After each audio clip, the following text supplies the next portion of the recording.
This afternoon we're going to take a look at a rear shaft for my friend Walter's Corvette. It's an older Vette. I don't remember what year he told me it was, but 70s, 80s, somewhere in there.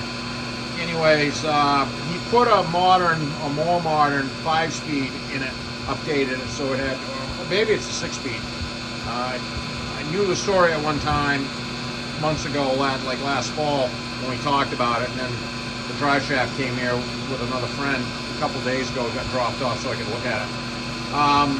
It's got a vibration problem, not horrible bad. I mean, this thing checked out pretty good, but it didn't have a weight on it. And I did pre-run it, you know, just the way it is. I took it just the way it arrived to put it in here. And I didn't do a pre-run video of it because it was pretty brief. But basically I ran in and it had a good flutter at this end, at the transmission end. And, you know, a 3 or a 4, you know, enough to be noticeable, but not horrible bad, kind of in that category. And that's basically what Walter described to me. So Corvettes, the older Corvettes, I don't know about the new ones, but they're always arranged with a removable slip yoke because they're very tight inside the chassis where the drive shaft goes in and couples to the rear axle. And this is the transmission yoke, and this is from an earlier one, is 1310. And they've always been removable, the older Vettes. Like I said, I don't know about the newer ones. We're not talking about the newer ones anyway. This is one I had in my archives. You can see it's dusty, but just for example, we're going to look at this and then look how they did it. So this is part of a transmission package, I believe, and this drive shaft was supplied. It didn't have a weight on it. It wasn't horrible bad, like I said, but I spun it, and down at the transmission end, it was definitely a 3 or a 4. Like I said, not horrible bad, but needed to be corrected. So the first thing I did, the reason I'm showing you the disconnected yoke deal, is I took the yoke off, and I indexed it 180 degrees and put it back on, and that made it better. It didn't make it perfect, but it did pick it up.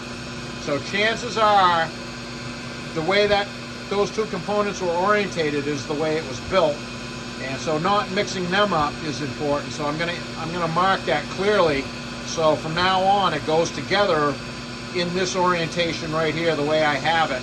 So I did spin it some, you know, well, obviously I'm spinning it, and I've tuned on it, so I've got it tuned up now. It still needed some weight correction. Like I said, it didn't have a weight on it, and we'll look at the weight runs. I'm going to blow right by 2,500. There's 3,000 RPM. That's going to just settle out there. That's 0. That's about 3,200 RPM down from, like I said, that was about a 4 there at the critical speed. 0 at the rear axle end. So we're going to say that's a win for the Corvette. We'll slow down here and see how these guys did it. So this is a regular slip yoke, and they've got a pinion yoke style yoke welded into the drive shaft. You can see they did a good job. I mean, it's not running out a ton. And I mean, that's a 4 there, and I've got a 1 there.